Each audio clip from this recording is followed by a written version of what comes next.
Hello everyone, welcome to Okul, India के सबसे affordable learning platform में आप सभी लोगों का एक बार फिर से बहुत बहुत स्वागत है। हमारी जो क्लास 11th एनसीईआरटी की पॉलिटी की बुक है, that is Indian constitution at work, इसको हम लोग आगे कंटिन्यू करेंगे। इस बुक के अभी तक जो है हम लोग 6 चैप्टर यानी कि 6 चैप्टर तक कंप्लीट कर चुके हैं, जिसमें जो लास्ट चैप्टर यानी कि चैप्टर नंबर 6 था वो था जुडिशरी के ऊपर, यानी कि वो न्यायपालिका की बात कर रहा था। और हमने देखा था कि इंडिया में जो जुडिशरी का सिस्टम है वो पूरा का पूरा किस तरीके से काम करता है। इस बुक के 4 चैप्टर जो है वो अभी और हमारे पास हैं, बचे हुए हैं कंप्लीट, जो हमें करने हैं। तो इसी सीरीज़ में हम लोग आगे बढ़ेंगे, इस कड़ी को आगे बढ़ाते हैं। और चैप्टर नंबर 7 जो फेडरलिज्म की बात करेगा, उसको लेकर अपना डिस्कशन हम लोग आज इस लेक्चर से कंटिन्यू करेंगे।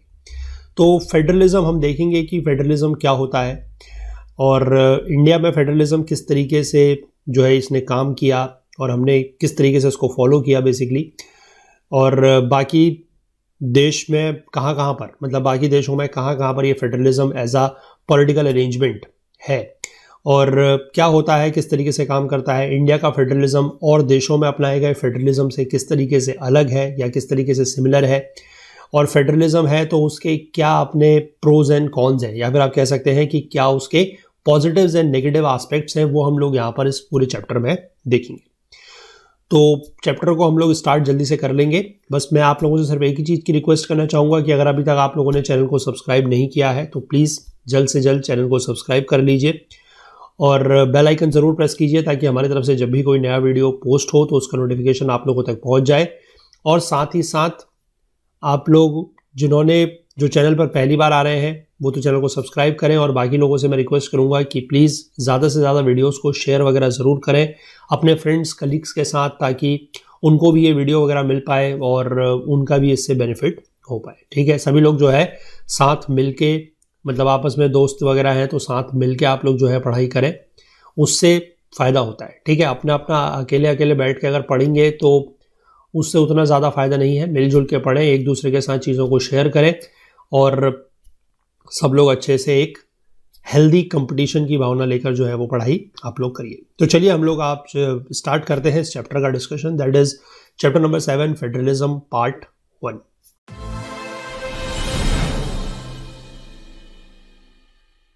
देखिए, ये जो चैप्टर 7 है फेडरलिज्म, इस पर जो यहाँ पर ये एनसीईआरटी में जो पहला इंट्रोडक्शन में लिखा गया है, इसमें क्या लिखा गया है मैं आपको इसको थोड़ा सा ब्रीफ में बता देता हूँ। ये लिखा गया है कि इस बुक के अगले 2 पेजेस अगर आप देखेंगे तो वहाँ पर आपको कुछ पॉलिटिकल मैप यानी कि कुछ राजनीतिक मानचित्र दिखाए गए हैं, जिसमें से एक है इंडिया के 1947 का और दूसरा है 2017, यानी कि 1947 जिस समय इंडिया आज़ाद हुआ था उस समय देश का जो पॉलिटिकल मैप था वो कैसा दिखता था, वो आपको अगले पेज में दिखाई दिया जाएगा। और उसके नेक्स्ट पेज में आपको दिखाया जाएगा 2017 का। तो इसमें लिखा गया है कि ये जो मैप आप देखेंगे तो आपको पता लगेगा कि ये बहुत ज़्यादा क्या हो गए हैं, ओवर द ईयर्स चेंज हुए हैं। मतलब 1947 में जैसा भारत का पॉलिटिकल मैप दिखता था वो अब वैसा नहीं है।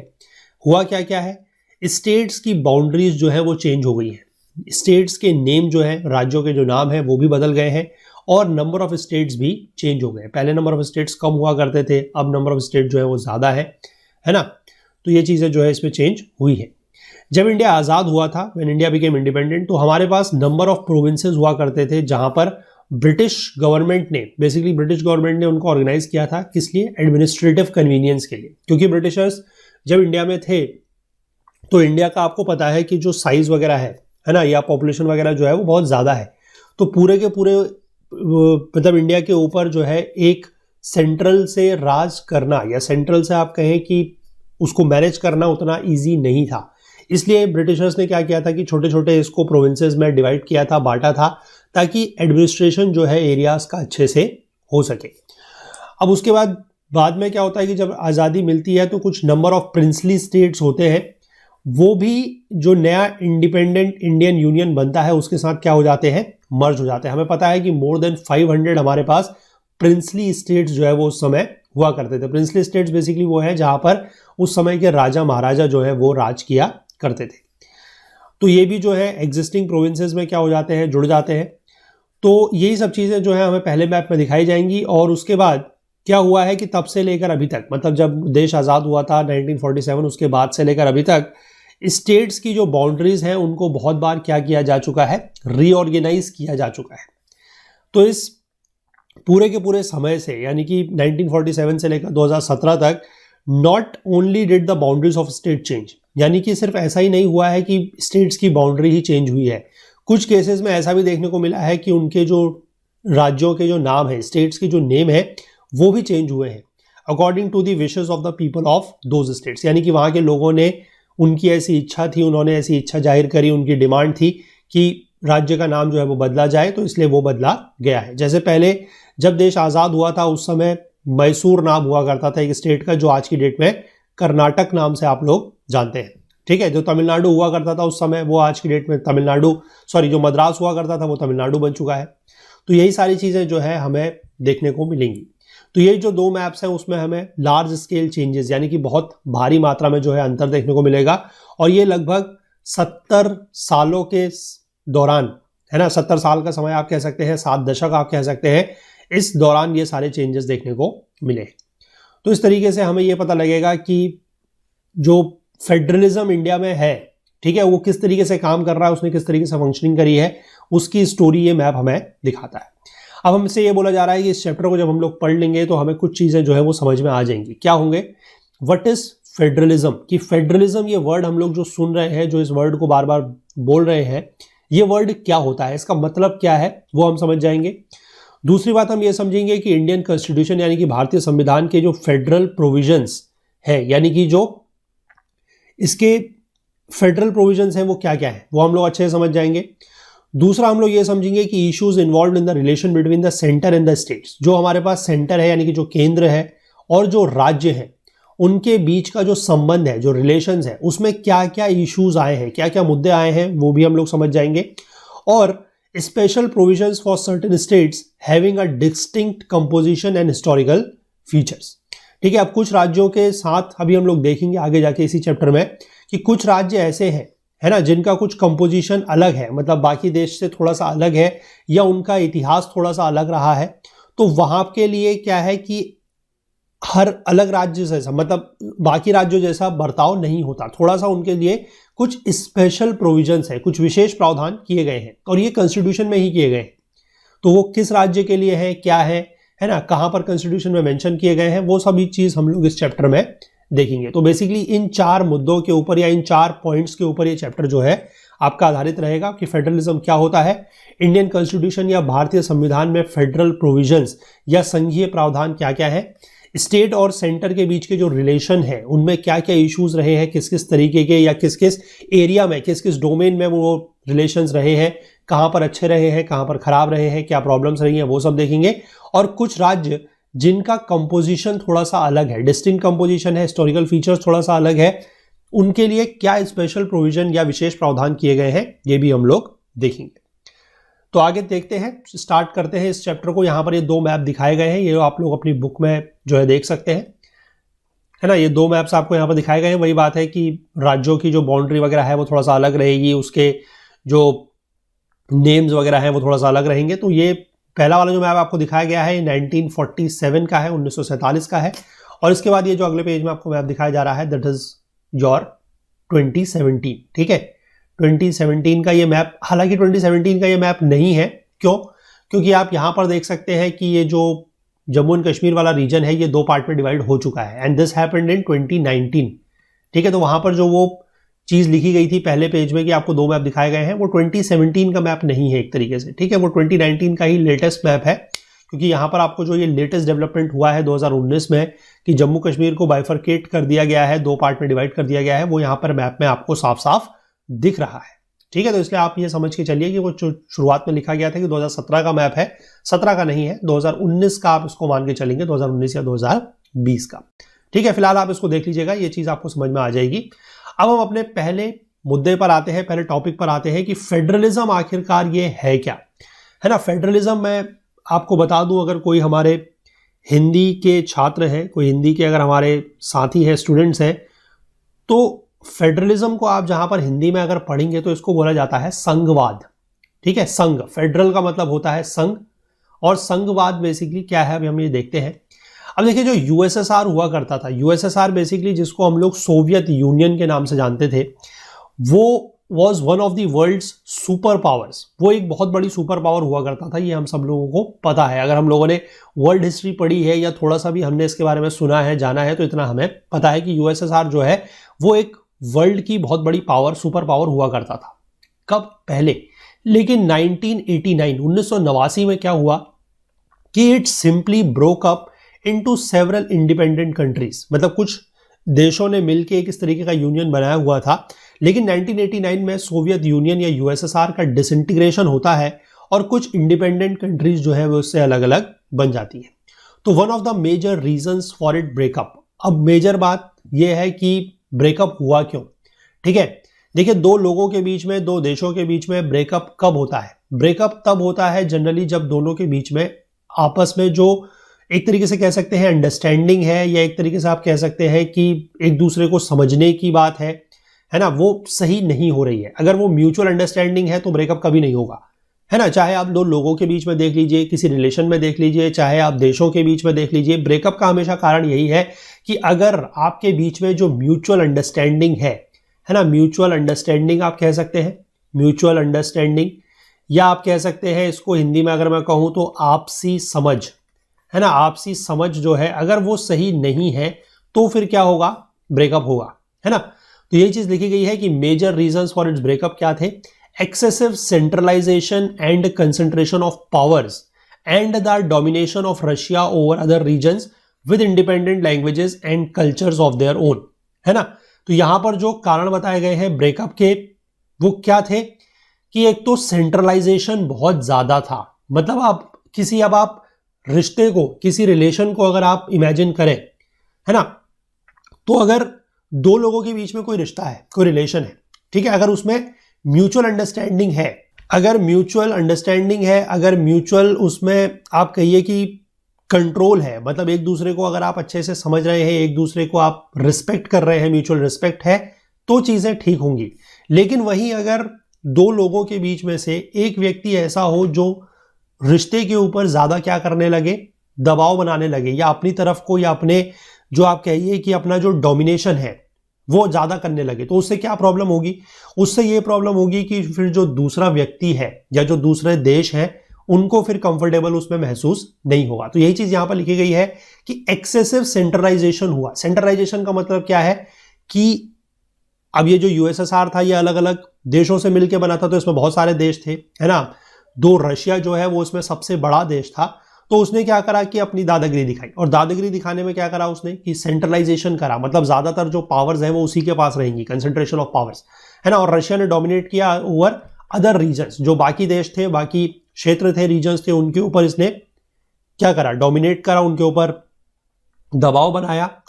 और वो देश ऐसे थे जहां पर इंडिपेंडेंट लैंग्वेजेस और कल्चर्स हुआ करता था। तो ऑब्वियस सी बात है कि अब हर देश ये चाहता है कि मेरा जो लैंग्वेज है, जो मेरी कल्चर है, उसको क्या किया जाए? उसको प्रिजर्व किया जाए, उसको बचाया जाए, है ना। लेकिन रशिया ऐसा नहीं करने देता था। रशिया क्या करता था? उनके ऊपर बहुत ज्यादा पावर जो है उसको मतलब कंसंट्रेट अपने हाथ में रखता था, अपने रूल्स वगैरह चलाता था, डोमिनेट उनको करता था। तो ये चीज उनको ठीक नहीं लगी, है ना। जैसे यहां पर एग्जांपल दिया गया है एक देश का, दैट इज उज्बेकिस्तान, है ना। उज्बेकिस्तान इज बेसिकली, अगर आप आज की डेट में वर्ल्ड का मैप देखेंगे तो सेंट्रल एशिया की कंट्री है, ठीक है। और बाकी कुछ और देश भी है, जैसे कि चेकोस्लोवाकिया है, युगोस्लाविया है, पाकिस्तान है। इन्होंने भी जो है डिवीजन ऑफ अ कंट्री जो है वो देखा है, ठीक है। मतलब ये अलग अलग देश में बताया जा रहा है कि फेडरलिज्म बेसिकली किस तरीके से है। मतलब अभी देखते हैं इसको, समझिए अभी इसको। कनाडा जो है वो came very close to the breakup between the English speaking and the French speaking regions of that country. Canada जो बेसिकली एक देश है ना, नॉर्थ अमेरिका में आपको ये देश देखने को मिलेगा। वहां पर बेसिकली ये होने वाला था, मतलब ब्रेकअप होने वाला था। वहां पर दो प्रकार के लोग हो गए थे, एक तो इंग्लिश स्पीकिंग थे, है ना, और एक थे फ्रेंच स्पीकिंग। तो क्योंकि बेसिकली यहाँ पर क्या था कि ये पहले कॉलोनीज वगैरह हुआ करता था, कनाडा और अमेरिका जो था वो ब्रिटिशर्स की कॉलोनी हुआ करता था। जब फ्रेंच भी यहाँ पर आए थे, मतलब यूरोपियन कॉलोनीज था, उसमें से ब्रिटिश भी थे, उसमें से फ्रेंच भी थे। तो ये बेसिकली इस तरीके से दो पार्ट पे एक तरीके से डिवाइड होने वाला था, लेकिन ये हुआ नहीं, ठीक है। अब इन सब एग्जाम्पल से एक विपरीत या आप कॉन्ट्रास्ट में कहिए एक चीज ये बोली जा रही है कि isn't it a great achievement at India which emerged as an independent nation state in 1947 after a painful partition has remained United over 6 decades of it independent existence. मतलब और देशों का एग्जाम्पल देते हुए एक कॉन्ट्रास्ट में बोला जा रहा है कि और देशों में हमने देखा कि कैसे ब्रेकअप होने वाला था, है ना, इंग्लिश स्पीकिंग और फ्रेंच स्पीकिंग मतलब लैंग्वेज के आधार पर भी देश टूटने वाले थे। लेकिन इंडिया की अगर हम बात करें तो सवाल आपसे ये पूछा जा रहा है यहाँ पर कि क्या ये एक बहुत बड़ा अचीवमेंट नहीं है, है ना, क्या ये हमारी एक बहुत बड़ी उपलब्धि नहीं है कि हमारा देश 1947 में आज़ाद हुआ, है ना, बहुत ही दर्दनाक पार्टीशन हुआ उस समय। पार्टीशन मतलब आपको पता है कि जब इंडिया और पाकिस्तान अलग अलग हुए तो काफ़ी सारे लोगों को बहुत सारा जो है तकलीफें झेलनी पड़ी, है ना। उसके बाद भी लगभग 6-7 डिकेड यानी कि 6-7 दशक या आप कहें कि 70 साल से ज़्यादा हो चुके हैं और आज भी हमारा जो देश है वो कैसा है, यूनाइटेड है, वो अभी भी एक बना हुआ है। वहाँ पर कभी भी ऐसे टुकड़े होने की बात नहीं हुई है, मतलब या अलग होने की, ब्रेकअप की बात नहीं हुई है। तो सवाल ये भी बनता है कि what accounts for this achievement, तो हमने ये उपलब्धि को हासिल कैसे किया, क्या इसके पीछे कारण है। हम देख रहे हैं और देशों में तो टकराव हो रहे हैं आपस में, है ना, क्षेत्रों के बीच में टकराव हो रहे हैं और वो अलग होने की बात कर रहे हैं, लेकिन हमारे वहाँ ऐसा नहीं हुआ। तो ऐसा कैसे, क्या हमने अलग किया ऐसा? तो can we attribute it to the federal structure of governance that we in India adopted through our constitution. तो फिर से सवाल पूछा जा रहा है कि क्या हम इसका जो श्रेय है या जो इसका एक तरीके से आप कहिए कि क्रेडिट है वो इस बात को दे सकते हैं कि हमने जो अपनी गवर्नेंस में फेडरल स्ट्रक्चर को अडॉप्ट किया, क्या उसकी वजह से ऐसा नहीं हुआ, है ना। पहला तो सवाल पूछा गया, लेकिन इसी के नीचे उन्होंने जवाब भी दे दिया कि all the countries mentioned above were federations. अगर सिर्फ ये बात होती कि हमने भी एक फेडरल स्ट्रक्चर को अडॉप्ट किया था, अपनाया था, उसकी वजह से हमारे देश में ये प्रॉब्लम नहीं आई, तो ऐसा तो हम नहीं कह सकते, क्योंकि हमने ऊपर जितने भी देशों की बात करी वो सारे के सारे क्या थे, फेडरेशन तो वहां भी थे। अगर सिर्फ फेडरल स्ट्रक्चर को या फेडरेशन को अपना लेने से अगर ये प्रॉब्लम्स नहीं होती, है ना, कि अगर देश नहीं टूट रहे होते तो फिर और देश भी नहीं टूटने चाहिए थे, और देशों में ये प्रॉब्लम क्यों आई? सवाल तो ये है ना। Yet they could not remain United, मतलब ऊपर वाले देश जो हमने बात करी वो तो यूनाइटेड रह नहीं सके, फेडरेशन तो वो भी थे, तो हमने ऐसा क्या अलग किया? तो इसका सवाल का जवाब यहां पर यह दिया गया है कि therefore apart from adopting a federal constitution the nature of that federal system and the practice of federalism must also be important factors, है ना, must also be important factors. मतलब कि हमने फेडरल कॉन्स्टिट्यूशन को तो अडॉप्ट किया ही, ये तो एक ठीक बात है, लेकिन इसके साथ साथ जो नेचर ऑफ फेडरल सिस्टम और जो प्रैक्टिस हमने किया है उस फेडरलिज्म को, वो एक इंपॉर्टेंट फैक्टर बन जाते हैं। मतलब इससे आप ये बात समझ के चलिए कि जो फेडरलिज्म है या जो फेडरल सिस्टम है वो ऑब्जेक्टिव नेचर का नहीं है। ऑब्जेक्टिव नेचर का मतलब कि फेडरलिज्म अगर आप एक वर्ड बोल दें तो ऐसा नहीं है कि हर देश में वो उसको जो है एक ही तरीके से अडॉप्ट किया जाएगा, एक ही तरीके से प्रैक्टिस किया जाएगा और उसके जो रिजल्ट्स हैं वो भी एक जैसे ही होंगे, ऐसा नहीं है ना। फेडरलिज्म एक तरीके से आप कह सकते हैं एक पॉलिटिकल अरेंजमेंट है।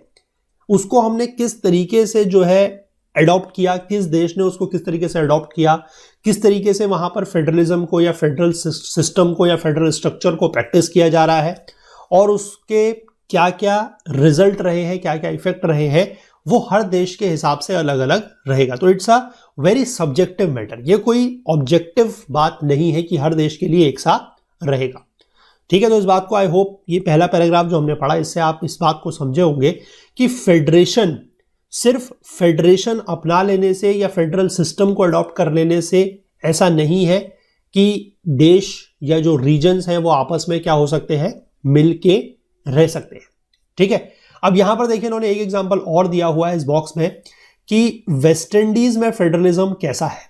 ठीक है, अब ये वेस्ट इंडीज की जो देश है उसके बारे में आपने सुना होगा क्योंकि वेस्ट इंडीज की एक क्रिकेट टीम है, बहुत फेमस है ना। अब इंडिया की तरह अगर हम बात करें तो वेस्ट इंडीज जो है उसको भी कॉलोनाइज किया गया था ब्रिटिशर्स के द्वारा, मतलब ब्रिटिशर्स का रूल यहां पर भी हुआ करता था। 1958 में वेस्ट इंडीज का फेडरेशन जो है वो बनता है, केम इनटू बीइंग। इसकी सेंट्रल गवर्नमेंट जो थी वो काफी वीक थी, काफी कमजोर थी और इसके जो अलग अलग यूनिट है उन सब की जो अर्थव्यवस्था थी, जो इकोनॉमी थी वो क्या थी, इंडिपेंडेंट थी। मतलब अलग अलग जो छोटे छोटे यूनिट्स मिलके ये फेडरेशन बना था उनकी इकोनॉमी अलग अलग थी। तो these features and political competitions among the units led to the formal dissolution of the federation in 1962. अब ऑब्वियस सी बात है कि अगर अलग अलग उनकी इकोनॉमी थी, थोड़ा बहुत उनका अलग अलग जो है वो सिस्टम चल रहे थे, तो उसके हिसाब से क्या होता है, उनके बीच में कुछ कंपटीशन वगैरह होता है, और इस फेडरेशन जो 1958 में फेडरेशन बनता है वो सिर्फ 4 साल के बाद ही 1962 में क्या हो जाता है, डिसॉल्व हो जाता है, भंग हो जाता है। उसके बाद 1973 में एक ट्रीटी होती है, दैट इज चिगुआरामास। जो इंडिपेंडेंट आइलैंड्स जो है, जो अलग अलग आइलैंड्स थे, वो क्या हो जाते हैं, वो स्टैब्लिश कर लेते हैं joint authorities in the form of a common legislature, supreme court, common currency and to a degree common market. ठीक है, जो वहां की कॉमन मार्केट है, बेसिकली उसको कैरेबियन कम्युनिटी बोला जाता है।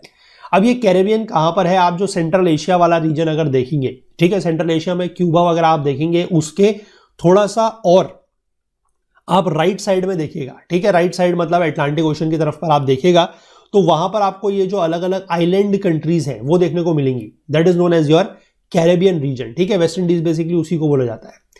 तो ये जो इन्होंने फिर 1973 की जो ये ट्रीटी हुई थी, इस ट्रीटी के बाद इन्होंने क्या करा कि अलग अलग आइलैंड्स ने मिलके जॉइंट अथॉरिटीज बनाई कि वहां का जो लेजिस्लेचर होगा वो सेम है, ठीक है, मतलब जो लॉ मेकिंग बॉडी है, सुप्रीम कोर्ट इन्होंने सेम कर लिया अपना, एक ही जगह पे कॉमन करेंसी कर ली और कॉमन मार्केट, ठीक है, ये सब चीजें उन्होंने कर ली।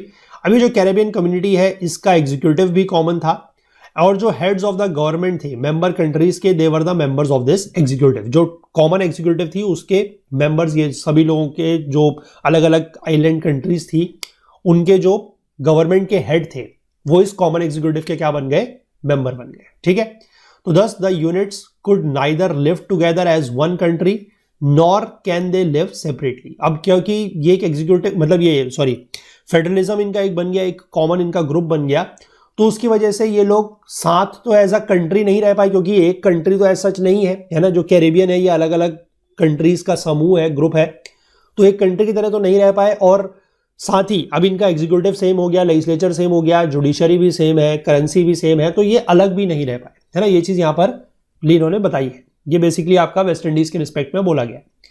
अब इसके बाद इंडिया की अगर हम बात करें, तो इंडिया जो है is a land of continental proportions and immense diversities. Continental proportions मतलब हमारे देश का जो साइज है ना, वो बहुत बड़ा है, ये आपको पता होगा, अराउंड 3 से ज्यादा, more than 3 million square kilometre, more than 3 million square kilometre हमारा क्या है, इट इज द एरिया, है ना। तो बहुत बड़ा हमारा जो देश है उसका साइज बहुत बड़ा है, तो कॉन्टिनेंटल प्रोपोर्शंस का है, और यहां पर जो डाइवर्सिटीज है वो भी बहुत ज्यादा है, ये तो आपको पता ही होगा, है ना, ये बचपन से हम लोग सुनते आ रहे हैं। मोर देन 20 लैंग्वेजेस हैं, 20 लैंग्वेज से ज्यादा हमारे पास है, वो भी मेजर लैंग्वेजेस, ठीक है, और माइनर वंस तो बहुत सारी है। और मेजर लैंग्वेजेस में तो आपको पता ही होगा 22 लैंग्वेजेस तो जो है वो शेड्यूल्ड 8 में ही दी गई है ना, जो हमारी 8वीं अनुसूची है उसमें ही दी गई है 22 ऑफिशियल लैंग्वेजेस, तो 20 से ज्यादा हो गई। And it is the home of several major religions, और यहां पर बहुत मेजर रिलीजन्स का होम भी है, मतलब अलग अलग रिलीजन्स हैं, ये भी आपको पता है। There are several million indigenous people living in different parts of the country. Indigenous मतलब जो यहीं के ओरिजिनल लोग हैं, है ना, सेवरल मिलियन ओरिजिनल लोग हैं जो देश के अलग अलग हिस्सों में रह रहे हैं। अब इन सब चीजों के बावजूद, in spite of all these diversities we share a common land mass. हमारा जो लैंड है, वो लैंड मास है, वो सेम है, मतलब ऐसा नहीं है कि देश अलग अलग हिस्सों में बटा हुआ है, पूरा का पूरा लैंड मास तो एक ही है। We have also participated in a common history. जो हमारा इतिहास रहा है वो भी एक ही रहा है, कॉमन रहा है, specially when we fought for independence, और स्पेशली तब जब हम लोग आजादी के लिए लड़ रहे थे। मतलब ऐसा तो नहीं है कि देश में आजादी की जो लड़ाइयां हैं वो अलग अलग जगह पर अलग अलग तरीके से लड़ी जा रही थी, मतलब तरीका वगैरह ठीक है, लेकिन आजादी कोई हम किसी राज्य को या किसी रीजन को आजाद कराने की बात नहीं कर रहे थे, हम आजाद कराने की बात कर रहे थे भारत को, है ना। तो मतलब हमारी कॉमन हिस्ट्री रही है, और हमारा जो इंडिपेंडेंस की लड़ाई रही है वो भी हमने एक ही साथ मिलकर लड़ी है। We also share many other important features, और हम लोग कुछ और इंपॉर्टेंट फीचर्स को भी शेयर करते हैं। तो this has led our national leaders to visualise India as a country where there is a unity in diversity. तो इसकी वजह से जो हमारे नेशनल लीडर्स थे, उन्होंने इंडिया को क्या विजुअलाइज किया, इंडिया को किस तरीके से देखा कि एक ऐसा देश जहां पर डाइवर्सिटी में यूनिटी है ना, डाइवर्सिटी में यूनिटी है मतलब अनेकता में एकता है। या फिर इसको कभी कभी ऐसा भी बोला जाता है, it is described as unity with diversity, यानी कि अनेकता के साथ एकता है। ठीक है, यूनिटी विद डाइवर्सिटी कह सकते हैं, यूनिटी इन डाइवर्सिटी भी कह सकते हैं। आई होप यहां तक बात आपको समझ में आ रही होगी। इसके बाद देखिए आगे क्या लिखा है कि federalism does not consist of a set of fixed principles which are applied to different historical situations. तो वही मैंने आपको बताया कि फेडरलिज्म कोई एक ऑब्जेक्टिव फिनोमेना नहीं है, है ना, मतलब कि ये कोई ऐसे सेट ऑफ रूल्स नहीं है कि जिसको हम लोग क्या करें कि अलग अलग देश के ऊपर इसको अप्लाई कर दें, ऐसा नहीं है। ठीक है, ये बात तो हमें यहां से समझ में आ रही है कि अलग अलग देश में अलग अलग हिस्टोरिकल सिचुएशंस में हम उनको अप्लाई कर दें, ऐसा नहीं है। Federalism are not the set of fixed principles, rather federalism as a principle of government has evolved differently in different situations, है ना। फेडरलिज्म जो है, अगर हम इसको as a principle of government मान के चलें तो ये इवॉल्व हुआ है, अलग अलग सिचुएशंस में ये अलग अलग इवॉल्व हुआ है। अमेरिकन फेडरलिज्म की अगर हम बात करें तो one of the first major attempts to build a federal polity is different from German and Indian federalism. America का जो फेडरलिज्म है वो आपको पता होगा, इट इज द ओल्डेस्ट, है ना। अमेरिका जो एक फेडरल देश है, it is the oldest federalism, America, USA. ठीक है, और मतलब वहां का फेडरलिज्म जो है, अब जर्मनी में भी फेडरलिज्म है, इंडिया में भी फेडरलिज्म है, तो ये अलग है, हर जगह एक साथ नहीं है। But there are also few key ideas and concept associated with federalism. लेकिन कुछ ऐसे की आइडियाज हैं, कुछ ऐसे कंसेप्ट हैं जो फेडरलिज्म के साथ जुड़े हुए हैं। मतलब आपको हर देशों में इस तरीके के आइडियाज वगैरह देखने को मिल सकते हैं, इससे मिलते जुलते हुए। Essentially federalism as is an institutional mechanism to accommodate two sets of polities. अब यहां पर हमें ये चीजें पता लगेंगी कि फेडरलिज्म है क्या, है ना। अभी तक तो हम लोग जो बात करते आए हैं वो हमने ये बात करी कि और देश में फेडरलिज्म था, वहां पर देश अलग अलग हो गए, है ना, वहां पर जो है उनका ब्रेकअप हो गया, वो टूट गए। भारत में नहीं टूटे, है ना, क्यों नहीं टूटे, हमारे पास तो इतनी डाइवर्सिटी भी है, ये है वो है, सब ये सारी बातें हमने अभी तक करी। लेकिन अभी तक हमें इस वर्ड का जो लिटरल मीनिंग है वो समझ में नहीं आया कि ये फेडरलिज्म आखिरकार है क्या, है ना। अब हम धीमे धीमे इस चीज को समझेंगे कि फेडरलिज्म आखिरकार है क्या। Essentially federalism is an institutional mechanism to accommodate two sets of polities. अब ये इंपॉर्टेंट है कि यहां पर दो सेट्स ऑफ पॉलिटीज होती है, एक तो रीजनल लेवल पर और दूसरा आप कह सकते हैं नेशनल लेवल पर। ठीक है, मतलब जैसे आप इंडिया को भी अगर देखते चले इंडिया के हिसाब से भी, तो रीजनल लेवल पर मतलब स्टेट लेवल पर यहां पर एक अलग गवर्नमेंट होगी और नेशनल लेवल पर एक अलग गवर्नमेंट होगी, यानी स्टेट गवर्नमेंट हो गई और नेशनल लेवल पर आप कह सकते हैं सेंट्रल गवर्नमेंट या फिर यूनियन गवर्नमेंट। ठीक है, और ये दोनों जो गवर्नमेंट है ये ऑटोनॉमस है ना, इनका अपना अपना जो स्फेयर है वो ऑटोनॉमस है, मतलब इनके जो अधिकार क्षेत्र है इनको बताया गया है या इनको ये चीज समझाई गई है या ये चीज मेंशन किया गया है कि ये कहां कहां पर काम करेंगे, है ना। राज्य किस चीज में काम करेगा, केंद्र जो है वो किस चीज में काम करेगा, ये चीज क्लियरली मेंशन की गई है। In some federal countries, there is even a system of dual citizenship. India has only a single citizenship. अब कुछ कुछ देशों में ऐसा भी है कि दो सिटीजनशिप होती है, जैसे यूएसए का हमें पता है कि वहां पर दो सिटीजनशिप है, मतलब स्टेट की सिटीजनशिप अलग है और पूरे के पूरे कंट्री की सिटीजनशिप अलग है। लेकिन इंडिया में ऐसा नहीं है, इंडिया में आपको पता है कि सिर्फ सिंगल सिटीजनशिप है। ठीक है, और दूसरी बात मैं आपको यहां पर एक चीज और बता दूं कि ये जो ऑटोनॉमस वाली बात बोली गई है कि दोनों सरकारें आपस में ऑटोनॉमस है, ये पावर बेसिकली हमें कहां से मिलती है, ये पावर हमें मिलती है कॉन्स्टिट्यूशन से, है ना। ये ऐसा नहीं है कि हम लोगों ने आपस में कोई एग्रीमेंट किया हुआ है कि स्टेट गवर्नमेंट और सेंट्रल गवर्नमेंट ने आपस में कोई एग्रीमेंट किया हुआ है, ऐसा नहीं है। ये ऑटोनॉमी जो है इन दोनों को मिली हुई है कॉन्स्टिट्यूशन से। कॉन्स्टिट्यूशन ने दोनों की पावर्स को जो है वो वेल डिफाइन किया गया है। ठीक है, इसके बाद आगे देखिए, The people likewise have two sets of identities and loyalties. They belong to the region as well as to the nation. जैसे कि for example we are Gujaratis और Jharkhandis as well as the Indians. मतलब आप गुजराती और झारखंडी लिखा है, आप अपने राज्य के हिसाब से देख सकते हैं, है ना, कि आप लोग उस राज्य के भी हैं और पूरे के पूरे इंडिया के भी हैं, आप भारतीय भी हैं। लेकिन बात वही है, ध्यान रखना है कि टू सेट्स ऑफ आइडेंटिटीज तो है लेकिन डुअल सिटीजनशिप नहीं है। इस बात को ध्यान रखिएगा कि we don't have a dual citizenship. ठीक, मतलब कहने को आप कह सकते हैं कि आप इस राज्य के भी हैं और आप भारतीय भी हैं, लेकिन आपके पास कोई सिटीजनशिप नहीं है। इस चीज को समझिए।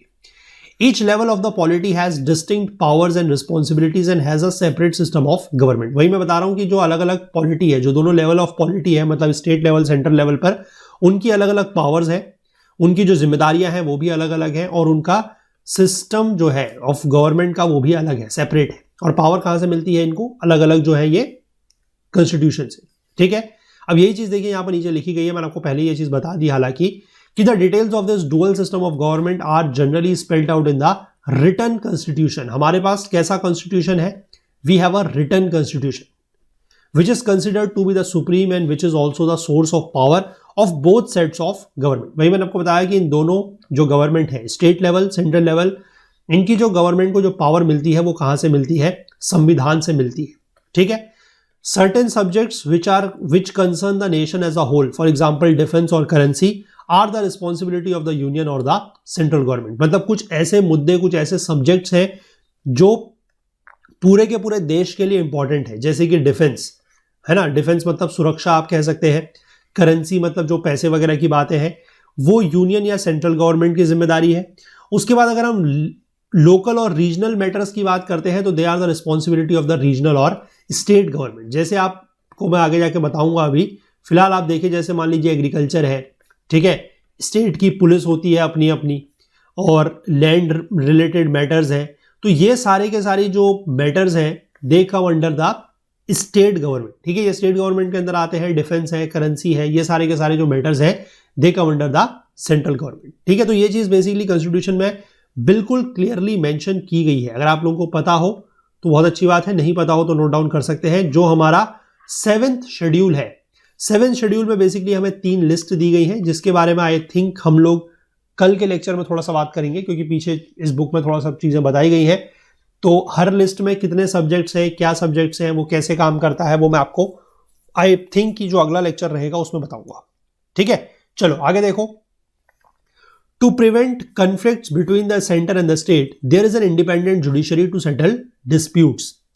अब ये जो स्टेट और सेंटर है उनके बीच में कॉन्फ्लिक्ट भी हो सकता है, क्योंकि ऑब्वियस सी बात है जहां पर भी 2 लोग होंगे तो वहां पर थोड़ा बहुत डिफरेंस ऑफ ओपिनियन हो सकता है ना, कुछ कॉन्फ्लिक्ट्स आ सकते हैं, और उसको सेटल कौन करेगा? मतलब आप ये समझ के चलिए कि घर में अगर 2 लोग हैं और आपस में उनके बीच में अगर कोई लड़ाई झगड़ा होता है ना, तो कॉन्फ्लिक्ट्स को कैसे फिर निपटाया जाएगा? तो हमारे पास इंडिपेंडेंट जुडिशरी है। इंडिपेंडेंट होने का मतलब क्या है कि उसके ऊपर मतलब वो किसी की तरफ को बायस नहीं होगी, है ना, वो सेंटर का या स्टेट का कोई साथ नहीं देगी। ठीक, कहने को तो है ही बात अब, ठीक है, बाकी तो रियलिटी अलग चीज है, लेकिन एज सच हम कह सकते हैं कि we have an independent judiciary. ठीक है, जुडिशरी के पास क्या पावर्स है? Judiciary has the powers to resolve disputes between the central government and the states on legal matters about the division of power. यानी कि जो डिवीजन ऑफ पावर्स है उसको लेकर अगर कोई लीगल इशू होता है सेंट्रल गवर्नमेंट स्टेट गवर्नमेंट्स के बीच में, तो उसको रिजॉल्व करने का काम ये जुडिशरी करेगी। अब real politics, culture, ideology and history determine the actual working of a federalism. तो बेसिकली फेडरलिज्म में क्या क्या चीजें हैं ये अभी तक हम लोग समझ पाए कुछ, कि यहां पर जो मेन चीज है वो क्या है? It's a division of powers between the central and the state. ये मेन चीज है फेडरलिज्म की। अब इसके बाद ये चीज लिखा गया है कि मतलब फेडरलिज्म क्या है या फेडरेशन क्या है, ये तो हम समझ गए। अब इसके बाद हमें जो चीज समझनी है वो क्या है कि फेडरेशन की जो एक्चुअल वर्किंग है वो किसके ऊपर डिपेंड करती है? जो रियल पॉलिटिक्स, कल्चर, आइडियोलॉजी और हिस्ट्री है वो डिटरमाइन करेगी कि एक्चुअली फेडरेशन किस तरीके से काम कर रहा है। मतलब a culture of trust, cooperation and mutual respect and restraint helps federation to function smoothly. मैंने आपको बताया था सबसे पहले जैसे ही हमने स्टार्ट किया था कि म्यूचुअल रिस्पेक्ट होनी चाहिए, है ना, किसी भी रिश्ते में, चाहे वो देशों के बीच का रिश्ता हो या देश के 2 अलग राज्यों के बीच की बात हो, राज्य और केंद्र के बीच की बात हो, या 2 लोगों के बीच की बात हो। कोई भी रिश्ता तब तक जो है वो मतलब एक अच्छा रिश्ता नहीं माना जाएगा जब तक आपसी रिस्पेक्ट, आपसी सम्मान नहीं है, म्यूचुअल रिस्पेक्ट नहीं है। ठीक है, और साथ ही साथ कल्चर ऑफ ट्रस्ट भी होना चाहिए, एक दूसरे के ऊपर भरोसा भी होना चाहिए, कोऑपरेशन भी होना चाहिए, मतलब एक दूसरे का आपको सहयोग भी करना है, और थोड़ा सा रिस्ट्रेंट्स भी होने चाहिए। रिस्ट्रेंट्स मतलब कि अब 2 लोग हैं तो ऐसा नहीं हो कि कोई भी कुछ भी कर सकता है, थोड़ा सा पाबंदियां भी होनी चाहिए। उनका जो एक डोमेन है, जो स्फेयर ऑफ वर्किंग है, वो प्रॉपरली क्या होना चाहिए, डिफाइंड होना चाहिए कि भाई आपके पास ये टॉपिक्स हैं या ये सब्जेक्ट्स हैं जिनके ऊपर आप काम कर सकते हैं, है ना, और मेरे ये सब्जेक्ट्स हैं जिनके ऊपर मैं काम कर सकता हूं। ऐसा नहीं कि आप मेरे सब्जेक्ट्स के ऊपर जो है दखलंदाजी कर रहे हैं, टांग अड़ा रहे हैं, मैं आपके काम में दखलंदाजी कर रहा हूं, तो उससे क्या होगा, उससे फिर प्रॉब्लम्स बढ़ेंगी। तो इसलिए रिस्ट्रेंट्स होने भी जरूरी है। तो इन 4 वर्ड्स को जो है आप लोग ध्यान रख सकते हैं कि एक तो आपस में ट्रस्ट होना चाहिए, मतलब भरोसा होना चाहिए, कोऑपरेशन होना चाहिए दोनों के बीच में, एक दूसरे का साथ देने की बात होनी चाहिए, म्यूचुअल रिस्पेक्ट होनी चाहिए, आपसी सम्मान होना चाहिए, और थोड़ा सा रिस्ट्रेंट्स भी होने चाहिए, ताकि फेडरेशन जो है वो अच्छे से काम कर पाए। अब political parties also determine the way a constitution would work. Political party जो है वो भी ये डिटरमाइन करती है कि कॉन्स्टिट्यूशन किस तरीके से काम करेगा। अगर सिंगल यूनिट और स्टेट है या फिर कोई लिंग्विस्टिक ग्रुप या आइडियोलॉजी है comes to dominate the entire federation, it could generate a deep resentment among people or its units not sharing the dominant voice। मतलब ऑब्वियस सी बात है कि कोई भी एक यूनिट या स्टेट या कोई लिंग्विस्टिक ग्रुप मतलब वो होता है जो लैंग्वेज के आधार पर बना होता है, यानी कुछ ऐसे लोग जिनकी आइडियोलॉजी या विचारधारा एक सी है, अगर वो पूरे के पूरे फेडरेशन के ऊपर डोमिनेट करने लगे, मतलब अपना जो है दबदबा बनाने की कोशिश करने लगे, तो उससे क्या होगा, जो लोग कम संख्या में है, मतलब जिनका नंबर कम है, जो एक तरीके से आप कह सकते हैं कि डोमिनेट नहीं कर पा रहे हैं, थोड़ा सा माइनॉरिटी में है, तो उनके उसमें क्या होगा, फिर उनके मन में एक रिसेंटमेंट आएगा। रिसेंटमेंट मतलब आप ये कह सकते हैं कि उनके मन में फिर एक ये भावना आने लगेगी कि यार हमारी बात तो कोई सुन ही नहीं रहा है ना, हमें तो दबाया जा रहा है क्योंकि हम लोग कम हैं। तो ये उनके मन में एक विचार आने लगेगा। तो इससे क्या प्रॉब्लम होगी, इससे प्रॉब्लम ये होगी कि these situations could lead to demands for secession by the aggrieved units और could even result in civil wars, है ना। अब इससे होगा क्या कि कुछ लोगों को अगर आप दबाएंगे तो लोगों के मन में फिर ये विचार आएगा कि यार हमारी तो यहां पर बात सुनी नहीं जा रही, हमारे लिए तो कुछ करा भी नहीं जा रहा, तो उनकी तरफ से फिर ये मांग उठनी शुरू हो जाएगी, ये डिमांड आने लगेगी कि हम क्या करते हैं, सीसीड कर लेते हैं, मतलब इस फेडरेशन से अलग हो जाते हैं। ऑब्वियस ही बात है, अब उनकी अगर कोई बात सुन ही नहीं रहा तो वो वहां पर रह के क्या करेंगे, फिर तो उनको ये लगेगा कि हम तो यहाँ पर ये जो डोमिनेंट लोग हैं इनकी सिर्फ गुलामी कर रहे हैं, है ना, सारे पावर्स इन्हीं के चल रहे हैं, सारे पावर्स इन्हीं के पास हैं, सारे ऑर्डर्स इन्हीं के चल रहे हैं, हमारी कोई बात सुन नहीं रहा, हमारी कोई बात मान नहीं रहा, तो हम इस फेडरेशन में रह के क्या करें, हम इस फेडरेशन से अलग हो जाते हैं। और इस चीज की वजह से फिर कुछ सिविल वॉर्स वगैरह भी होती हैं। Many countries are embroiled in such conflict situation. जैसे आपको याद है हमने पहले पन्ने पे यही चीज पढ़ी थी कि यूएसएसआर में रशिया जो है वो ज्यादा डोमिनेट करने लगा था, बाकी जो और देश थे जिनके मतलब या जो और रीजन्स थे उनके जो कल्चर्स हैं वो अलग थे, उनकी लैंग्वेजेस जो है वो अलग थी, तो वहां पर फिर इस तरीके की प्रॉब्लम जो है वो देखने को मिलती है। इसके बाद यहां पर एक एग्जांपल और दिया गया है नाइजीरिया का, ठीक है। Nigeria is an African country, वहां पर फेडरलिज्म को लेकर भी बात बोली गई है। इसमें क्या लिखा है कि if the regions and various communities do not trust each other even a federal arrangement can fail to produce unity.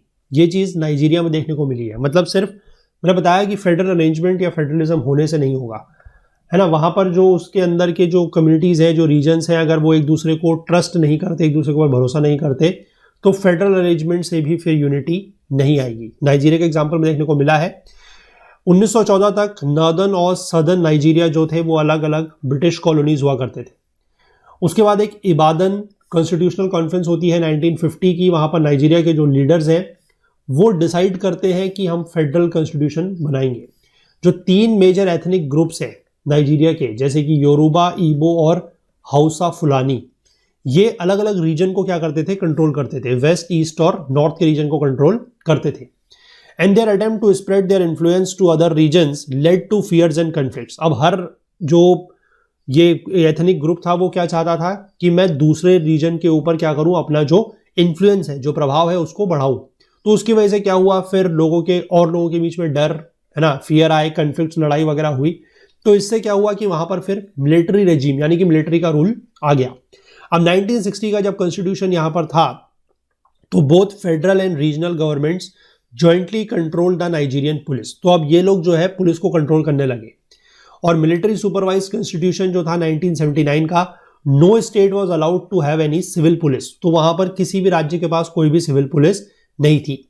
हालांकि 1999 में यहां पर वापस से डेमोक्रेसी को रिस्टोर किया गया, मतलब वापस से डेमोक्रेसी आई, लेकिन religious differences along with conflicts over who will control revenues from the oil resources continue to present problems before the Nigerian Federation. मतलब ये प्रॉब्लम तो आई 1999 में, भले ही डेमोक्रेसी को बहाल कर दिया गया, लेकिन रिलीजियस डिफरेंसेस थे और साथ ही साथ इस बात को लेकर भी उनके बीच में कन्फ्लिक्ट्स हुआ करते थे कि जो ऑयल रिसोर्सेज है उससे जो भी रेवेन्यू आएगा, जो भी पैसा आएगा, राजस्व आएगा, उसको कौन नियंत्रित करेगा, कंट्रोल करेगा, ये प्रॉब्लम उनके सामने अभी भी थी. Local ethnic communities resist central control of oil resources. अब लोकल जो एथनिक कम्युनिटीज थी वो ये नहीं चाहती थी कि ऑयल रिसोर्सेज के ऊपर जो कंट्रोल हो वो सेंट्रल हो, सेंट्रलाइज्ड कंट्रोल को वो नहीं चाहते थे. Thus, Nigeria is an example of overlap of religious, ethnic and economic differences among the units. तो यहां पर ये प्रॉब्लम हुई है, आप देख सकते हैं कि रिलीजियस, एथनिक और इकोनॉमिक डिफरेंसेस जो है वो यूनिट्स के बीच में हुए हैं. ठीक है, तो ये बेसिकली आपको दिखा जा रहा है कि किस तरीके से एक फेडरल स्ट्रक्चर या एक फेडरल सिस्टम जो है वो फेल भी कर सकता है ना. और ये चीज आपको यहाँ पर बताई गई है. ऐसा चाहिए बहुत ज़्यादा, मतलब नाइजीरिया का एग्जाम्पल हमने देखा या पीछे हमने वो कैरेबियन कंट्रीज या वेस्ट इंडीज़ का एग्जाम्पल देखा, वो ऐसा बहुत ज़्यादा हमारे लिए इंपॉर्टेंट नहीं है. बट हाँ ठीक है, चीज़ें समझाने के लिए आपको समझ में आएगा कि फेडरलिज्म सिर्फ होने से या कहने मात्र से फेडरलिज्म का काम नहीं होगा, उसको किस तरीके से आप फॉलो कर रहे हैं वो चीज़ें भी इंपॉर्टेंट है. तो इस पार्ट को इतना ही रखते हैं, बाकी का आगे का जो चैप्टर है इसको हम लोग अगले पार्ट्स में कंटिन्यू करेंगे. तो कंटेंट रिलेटेड अगर आपको कोई भी डाउट होता है तो आप हमारा टेलीग्राम का group Okul GS UPSC discussion forum, इसको ज्वाइन कर सकते हैं. लिंक आपको नीचे डिस्क्रिप्शन में मिल जाएगा या फिर आप इसको टेलीग्राम में सर्च भी कर सकते हैं. कोई भी अगर आपको और डाउट होता है तो आप support@okul.co पर भी हमसे संपर्क कर सकते हैं. हमारी ओकुल हेल्प डेस्क की ईमेल आईडी है. और साथ ही साथ आप हमें सोशल मीडिया प्लेटफॉर्म्स यानी कि फेसबुक, इंस्टाग्राम, लिंक्डइन और ट्विटर पर भी फॉलो कर सकते हैं. और अपने जो भी डाउट्स, जो भी क्वेरीज हैं वो आप हमसे यहाँ पर भी पूछ सकते हैं. तो चलिए मिलेंगे अगले लेक्चर में, इस चैप्टर को आगे कंटिन्यू करेंगे. तब तक के लिए अपना बहुत बहुत ध्यान रखिएगा. Please do take care of yourself. Thank you. Have a nice day. Bye bye.